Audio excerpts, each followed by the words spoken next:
everyone, welcome to back my channel. I hope everyone is having a wonderful day.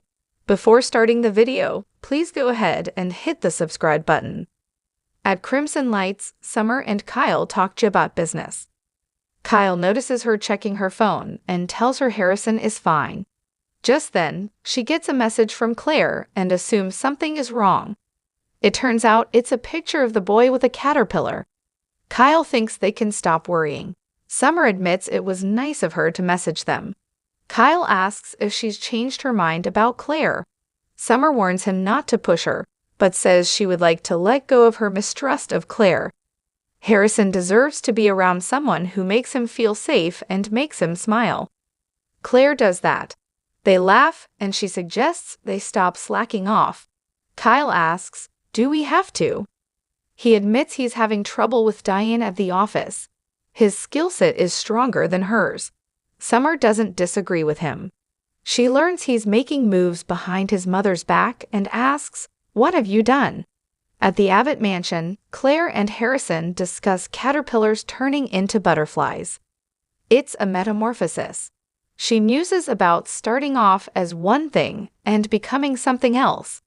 Harrison looks forward to seeing butterflies and they high-five. Nikki meets Jack at society, and she senses something is going on with him. He asks if she's had the urge to drink. Nikki just has news. Jordan has been found alive. Jack's relieved to hear she's locked up in a maximum security prison. Nikki tells him she didn't feel the need to drink about it this time. She's feeling more grounded. Jack thanks her for sharing her progress. He's proud of her. Nikki asks what he doesn't want to tell her. Jack tells her he's reconsidered being her sponsor.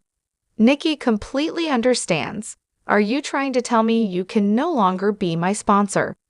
Jack would like to remain as her sponsor, but it's affecting his family. Diane was terrified by what she did. "She is devastated by my choices." Nikki understands. Jack has tried to reassure her, but addicts can't guarantee anything. Nikki asks if he's been tempted to take pills since that night. Jack has gone to meetings and says he doesn't want to take that risk again. Nikki will be forever indebted to him. Jack would do it all over again in a heartbeat. Nikki says, "And that is why you can't be my sponsor." She owes Diane for letting him be her sponsor. "Please don't feel guilty about this. He will always remain his dearest friend." Victor spots Diane in the club and walks over to greet her. "Were you trying to hide from me?" he asks. He sits down and recaps the night Nikki and Jack spent together. Diane says Jack had his reasons for doing what he did. He wanted Nikki to go to rehab. Victor says he could have killed them both. He says their spouses spent the night in a hotel room together. He was on pills and she was sloshed. "You don't think that's a betrayal?" Diane thinks what Jack did was selfless. Victor chuckles. Is she trying to convince herself? He advises her to take a long look at the man she's married to before he ruins her future. On Crimson Light's patio, Kyle tells Summer he cut a deal with Jasper Foley, and when Diane found out about it, she warned him not to finalize. He did anyway. Summer gasps that he went behind her back. Kyle says it's a good deal, and the only reason it hasn't progressed is because of her fragile ego. Summer reminds him his mother is his boss. She knows how much time and energy he's poured into Jabat. Kyle worries she'll destroy the deal. Summer agrees she is predictable. She recaps that she abandoned him and put herself first. "I don't like it at all." A lot of the issues in their marriage were because of her distrust of Diane, and now he's feeling the way that she did. Kyle loves his mom, but he's starting to see things about her differently. Summer advises him to be careful. Don't lose sight of your ultimate goal.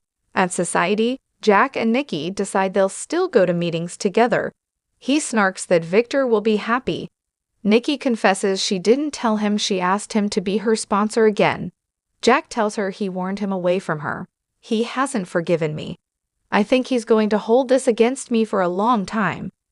Nikki says their spouses may not understand what they lived through that night, but they do. At the club, Victor complains to Diane that her husband Jack is weak. You, on the other hand, are a viper. He thinks Jack has defanged her. I pity you. He gets up and walks over to the bar, where Michael says he was getting an update on Jordan. He wants to grab a drink and clear the air. Victor tells Michael Baldwin he betrayed him. You're fired. Victor walks off, and Michael walks over to Diane's table. Seems I'm out of a job. Want to buy me a drink?